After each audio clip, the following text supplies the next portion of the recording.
Okay, so it's 4 p.m. Let's get it started. Welcome to the first webinar in order group history. We're going to talk today about IoT development process. And my name is Karol. I am the co-founder of Order Group, and I am head of design here. But also there are several things that I am responsible for. And looking back at history, I did my first IT project like 11 years ago. I did my first app like 10 years ago. And this decade in technology is actually like a whole century. Everything changed from that time. And I'm working in Order Group. So we're a group of engineers, a group of designers, and we're looking always for something that is the coolest thing on the market, something that is step ahead, something that could be groundbreaking in terms of technology, in terms of the topics that we are doing. And we're doing both commercial projects and industrial projects. Those are two foundations for our company right now. And if we're talking about things that we could help you with, you could boil it down to those 6 topics. So we can fill responsibilities of a CTO. Of course, we don't mean to replace your CTO. If there is a CTO here in the audience, don't be afraid. It's not it's not our purpose. We can help with your responsibilities. To be honest, we can set up a remote dev for design team. We can help you with building and ideating your project, and we can help you with delivering a smaller version of your project, which is an MOP, not an MVP.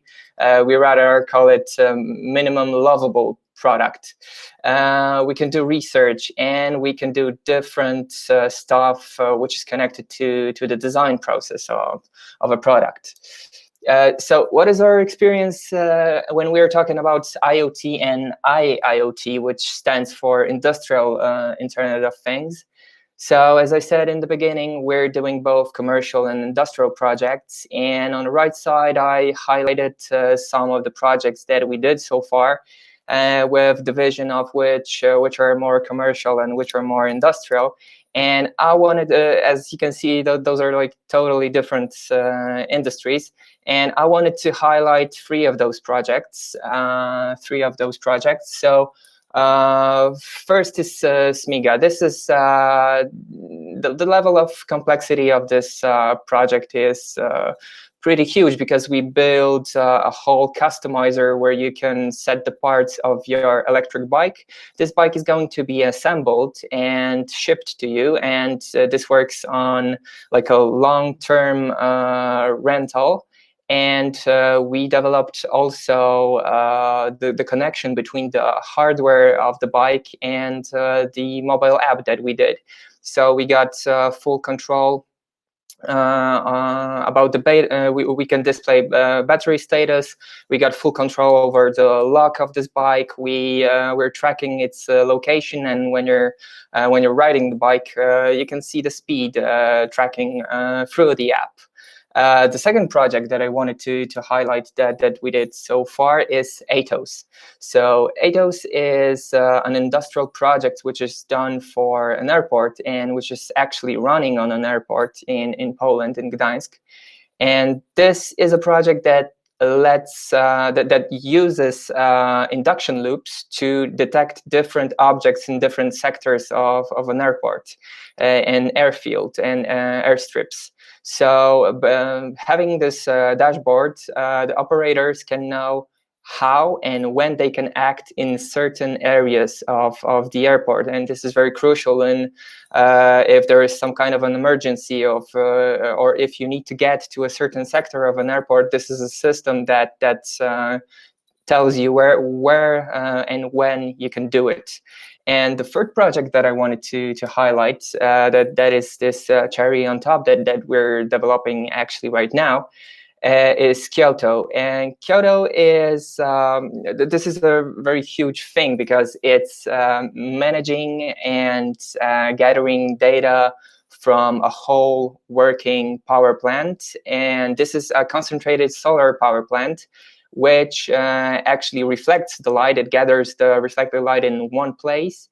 And the whole temperature, it heatens up a fertilizer that is in one place, and it's up to like 700 degrees. And all of this energy, which is stored in this temperature, is stored in something which is called a thermal energy storage unit. So we are controlling all the hardware in the power plant and in this thermal energy storage unit. So all the valves, all the pumps, all the sensors, which are tracking thermal leaks in the piping. And we even have a system which is alerting the people who are protecting the power plants if someone is going near the power plant place. So we got a system which is using image recognition to recognize dangers which are happening in this power plant. So this is very complex IoT project, which is complex on very many levels, and we're doing their whole software, hardware verticals in this project. And the rest of my presentation will be basically based on how we are cooperating in this project. So a brief thing about the services that we are providing regarding the IoT services. After this webinar, I will share the presentation with you. So there is no need to like focus what's in each slide. I just wanted to highlight here the different services which we are doing, and I'm going to focus on each of them for a while. So when we're talking about embedded software development, we have some experience with digital signal processing, with motor controlled apps, also with Android's open source project and ETL solutions. And if we're talking about IoT dashboards and data visualization, we've done a bunch of different dashboards which are having a different variety of charts, and they display the data in a very custom way. So we're displaying data which comes from the sensors, like thermal sensors. We're displaying charts which are gathering big amounts of data. So I will show you later on different types of dashboards that we did. And also another thing that we're doing is, of course, mobile apps for those connected devices with which you can display the data that different IoT smart devices are gathering, and you can also perform some actions with this data. So everything from like image recognition, contactless payments, sensory data, this is all done both in a native way and like native-like way. So we're using React Native for this purpose. And for some special occasions, here we're cooperating with a company that is doing with us the aviation projects. We have engineers which are capable of like building whole PCB layouts and doing schematics and the full documentation for the hardware prototypes. So this is actually something that we do for different projects. Okay, let's get into the topic of our meeting. So how actually we run the IoT development process in Order Group. So we took the inspiration, of course, from Agile, from Scrum way of working, but we added our touches and our special things to the process, because we tried to invent the wheel again at some point, and by doing different projects, we came to a conclusion that in IoT there is a very little space for improvisation. There needs to be a solid process behind developing that kind of complexity level projects. So we usually start with the discovery and research, then we go into planning, then there is the full implementation stage, which is divided into sprints. Then we have the stabilization phase, release phase, and then the support aftercare phase. So I wanted to focus on each of those layers now, and let's sink into the details. So when we're talking about the discovery phase, this actually in an IoT project is the most crucial part. And you need to spend some time on working on like the discovery and the planning phase. So the first two stages are, in my personal opinion, even a bit more important than the implementation itself. Definitely because of the complexity of each industry, of each part of the project that you need to do, and with the communication of all the parts of those projects. We're spending like 20% of the project time for planning, and this is a lot. So here you have a picture from Kyoto, one of the briefing sessions that we had. So discovery phase is the phase where we are setting the foundation, and we have different meetings, briefings, and workshops on a lot of topics, which I wanted to highlight here. So it's really a lot, but all of those things are really crucial for nailing down the project and for preparing the groundwork for the whole work that is going to be in the implementation stage. So we divided the workshops into three foundations. The first foundation is the briefing workshop, where actually we need to know the business context of the product. We need to know the industry layout in a way. We need to know who is the targeted user, what is the general idea, what are the risks, opportunities, etc. Ending up on some approximate roadmap and of course a budget. We also look into the competitors and to the market, and we need to know who is the decision maker and how the decisions are made in a certain organization, because we're working with bigger companies and with really huge corporations, which are hiring like 16,000 employees. So there, as you can imagine, there is a very long process of making decisions, and this is something that you need to take into account when you're doing that kind of a project. So the second foundation for the discovery phase are the product workshops, where we focus more on the UX side of the project, which contains all of the user stories, the main user journey, some information architecture, user personas, which are based on the targeted user base. We're doing everything around the low-fee wireframes, just to try to pinpoint where there could be some kind of challenges with the project. So the product workshops are focused on how the project will actually, how the user will actually interact with what we are doing. And then we have development workshops, a series of development workshops where we are talking about tech only, and of course, having the business context, which is already prepared, and having the user experience context in place. We know exactly what kind of a tech stack, what kind of a system architecture we should go for. We can, based on the user story, if we know the functionalities, and so on and so on. So those three parts, those three types of workshops are really crucial for setting all of the foundations for making an IoT project.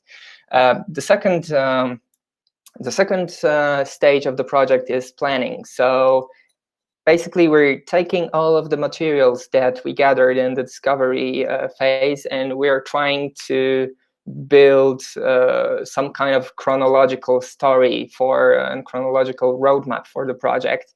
And we're thinking about how long the sprints should be. We're thinking about what the layout of the team should look like, when we will have daily meetings, when we will have demos, what are the milestones, and so on and so on. So planning is pretty crucial, and it's going on and on with each sprint. So the first planning, the initial planning, is something which is called like a big room planning, where we are doing the planning for the whole quarter or for the whole project, depending on how big is the project. So it's usually the big room planning covers a quarter. Wait a second, let's jump into the next slide. After the planning session, we have the implementation phase, which is built from six different stages. So it's planning, of course. So after the initial planning, the big room planning, we're also doing the sprint planning. And if we're looking about on the proportions of different parts of the implementation process, planning can take up to 20% of the full sprint, because it's so crucial to have everything in place as it should be, and each task should have a user story, and each user story should have an attached person to it. So there is a big responsibility for each user story across the team. So we start with the planning, then there is a design phase, and we need when we are talking about the design phase, you need to have in mind that the design needs to be always a sprint, at least a sprint ahead of the development. So when we're working on the design phase in sprint 1, we're actually doing designing stuff for sprint 2. So the initial design session should be done during the big planning, or between the big planning and the first sprint.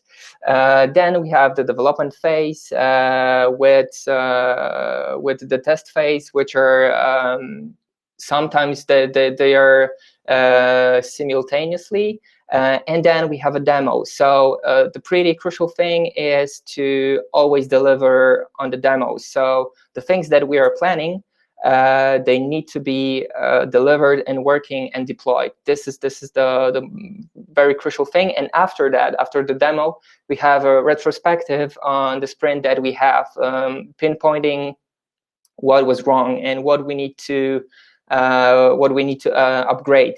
So having this kind of structure gives you some things, some very crucial values. So you can track the progress and you can track the burn rate. You have higher quality and productivity of the team because everyone is responsible for something, and still you have more flexibility and transparency because when you have the sprints, you can easily maneuver through different strategies with the product. So if something will change on the business side, you can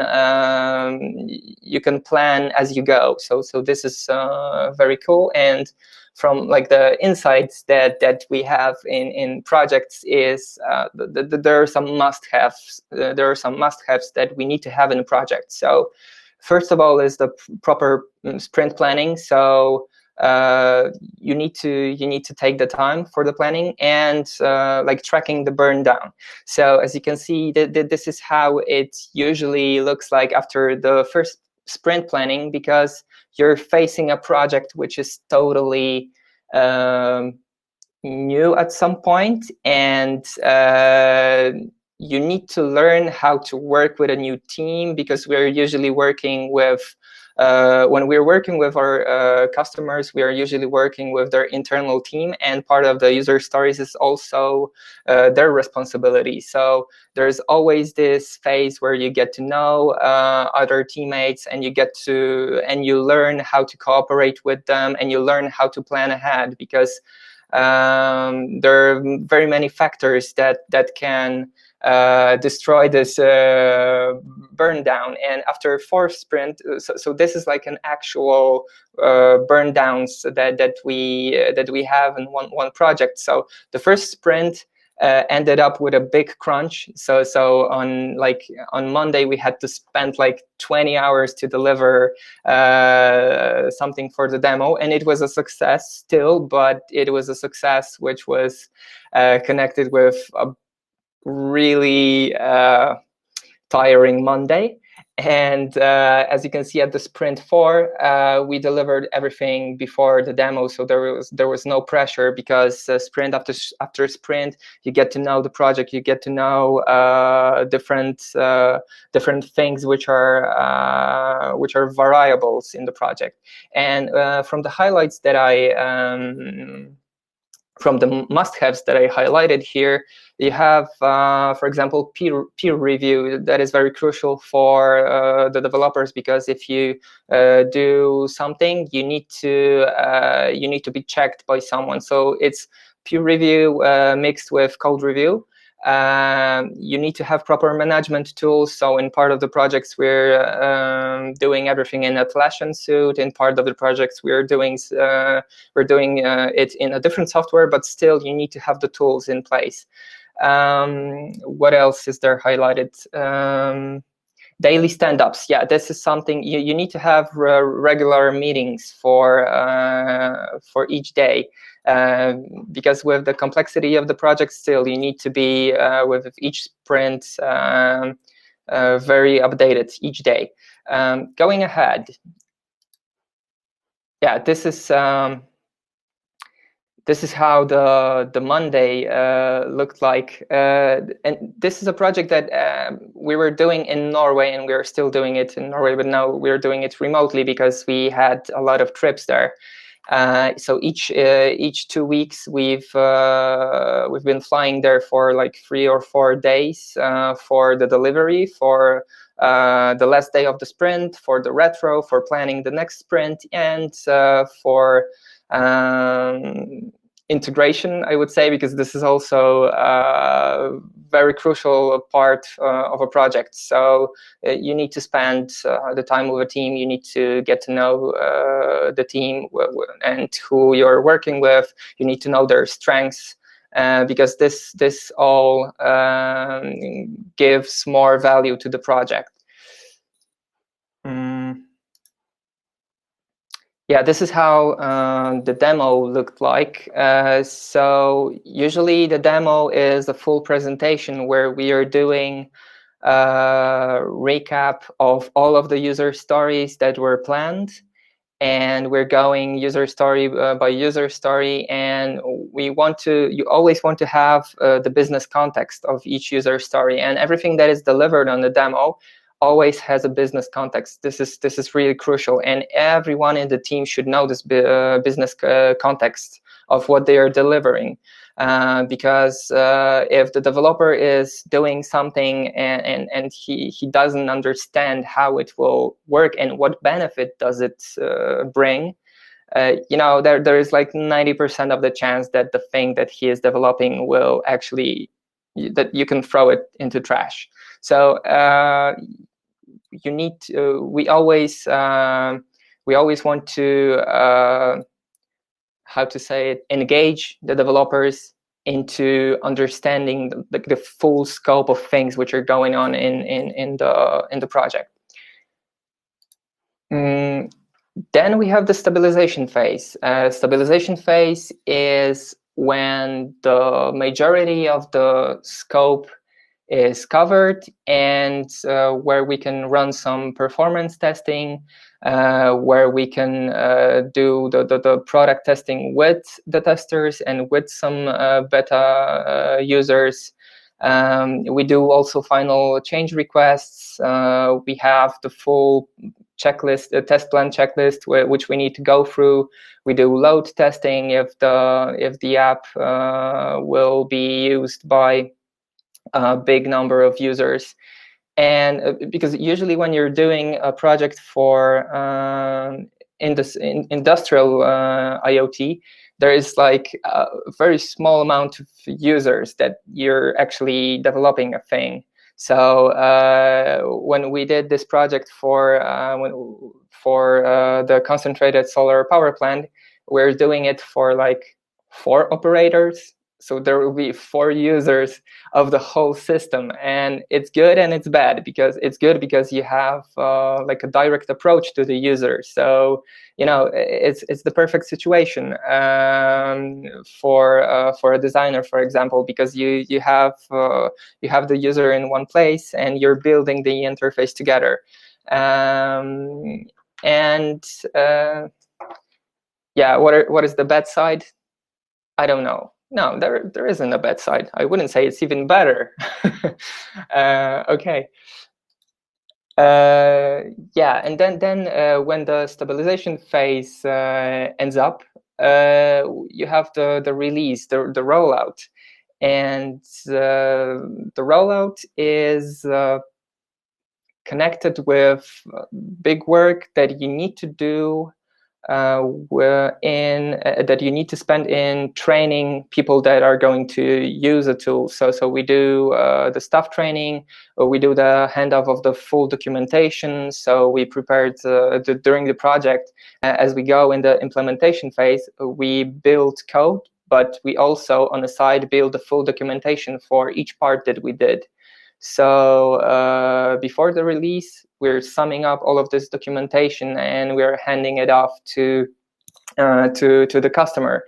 And of course, there is a summary of the project and some kind of a celebration, but usually the release isn't the end of the cooperation.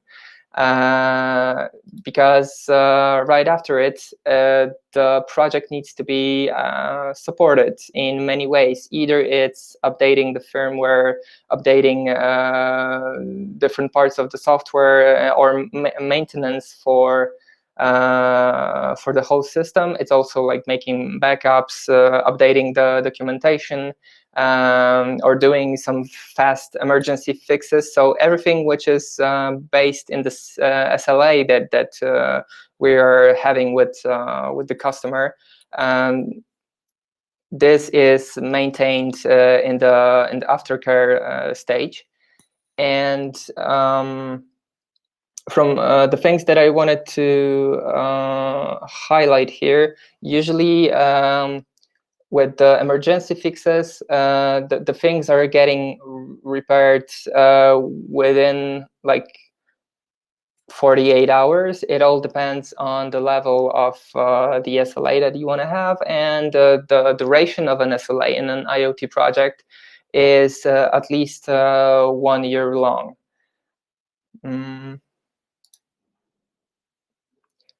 Yeah, so basically the whole process works. It's very easy to work when you have everything organized and when you know when exactly you should do things and who is exactly responsible for each of the parts of the project. This is a really comfortable situation to work in.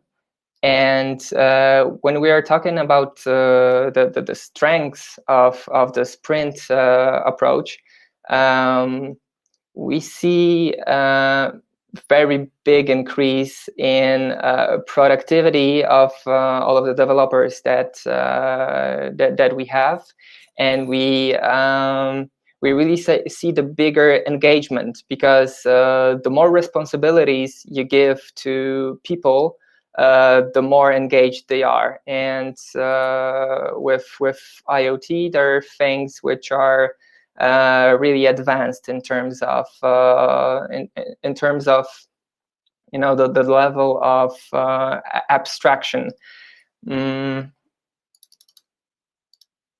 Also, is there something that I missed here or messed? I don't know. That was mainly it.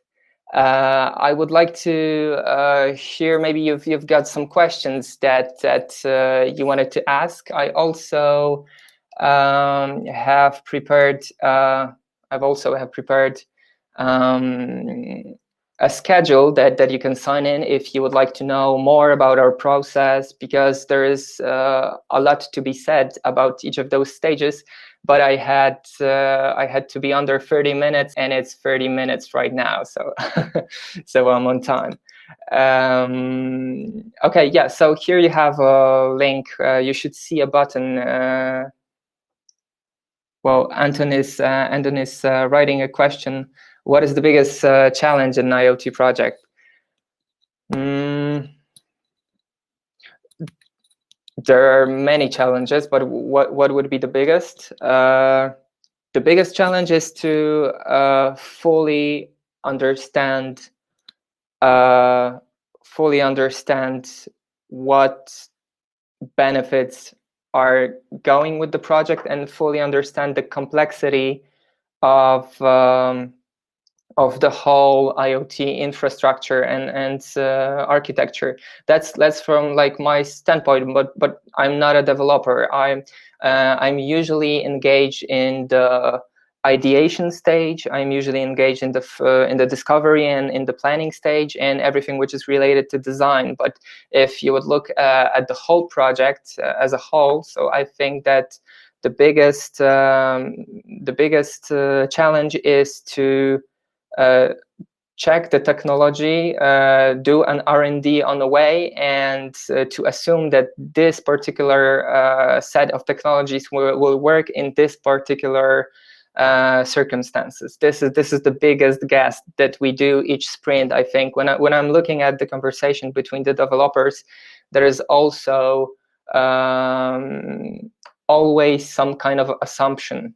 There's in the IoT area, when you're, especially when you're exploring new areas, there is always a small point of uncertainty that you need to crush with just checking different approaches and finding the best one. So I think that the biggest challenge is to find the perfect layout for the perfect situation. That's what I would say.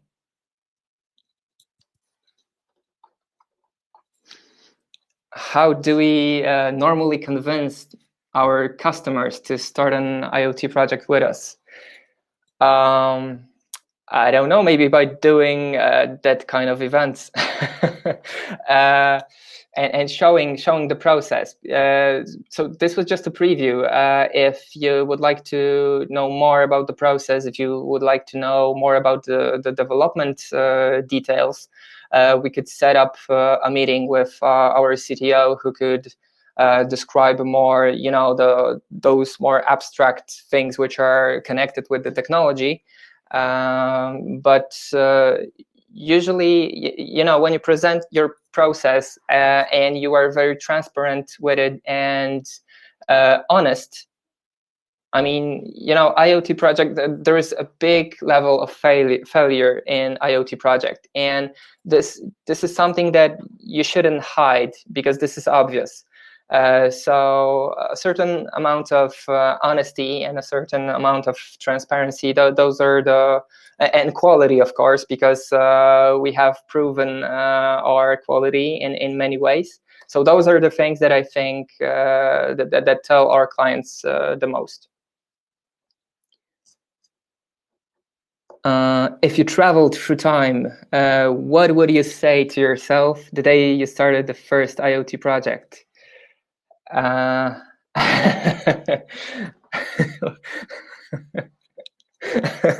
can't say it on screen online, but it's fun. It's fun. It's always fun when you do something which is a big challenge. And the bigger the challenge, the bigger the bigger the celebration is at the end. What is the project size range of the projects that you take on? The lowest level would be from, if we're talking about IoT projects, so the lowest level will be like 100,000 euros, and the highest is like above 1 million.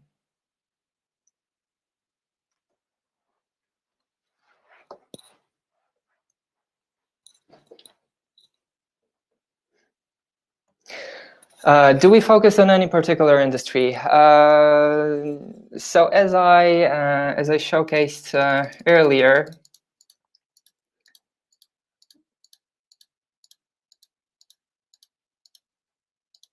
here on the right side, there is a list of projects that we did for different industries. So it was those were projects made for shared mobility, well-being, smart houses, aviation, sustainable energy, healthcare. And I think that we did 4 or 5 projects for the aviation sector. But also now we're focusing on, for example, sustainable energy sector. We had some projects connected with the healthcare and well-being. Actually, with healthcare, we're going to do a second project right after the drug check. So those are the areas where we already have a lot of insights, and we know the market, and we know what can be done there. But with this is the crucial thing in the discovery phase. Like, that's why you need to spend a lot of time in the discovery phase to get to know all of the insights which are coming from a certain market. Do IoT devices in the aviation sector have to meet any unusual requirements? Definitely. The certification, for example, the certification for ADAS, the system had to run as a secondary system on the airport for over 2 years in order to be added as a primary system. So you need to have we need to build a system which is running in the background, and they were monitoring the crashes of the system. And if there weren't any crashes in the system, then they could allow it to work as a primary system.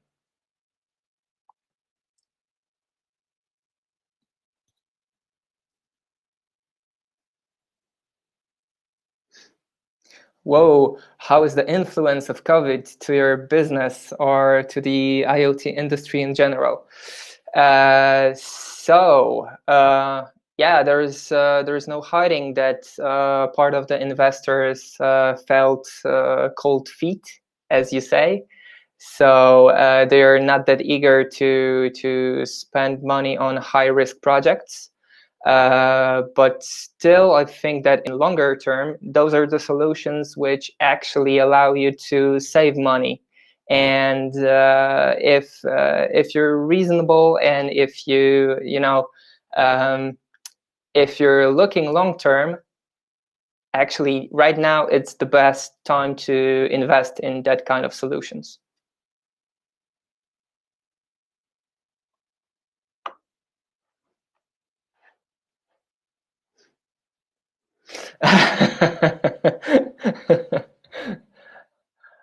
Oh, I don't have a favorite, to be honest. Or maybe? No. I don't have a favorite one.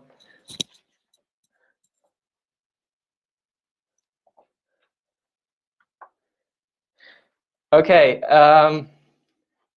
We gotta wrap it up a bit.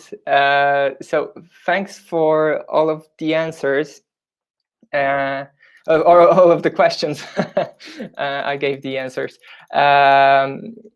Okay, so if you have any additional questions, just send me an email or find me at LinkedIn, and let's connect.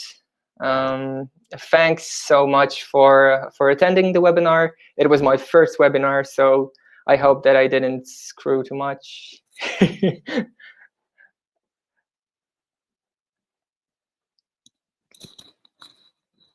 Okay, cool.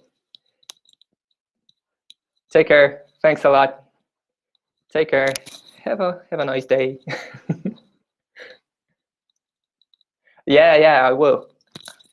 It's the first, but not the last. Okay. I'm ending this in 3, 2, 1. Take care. Bye.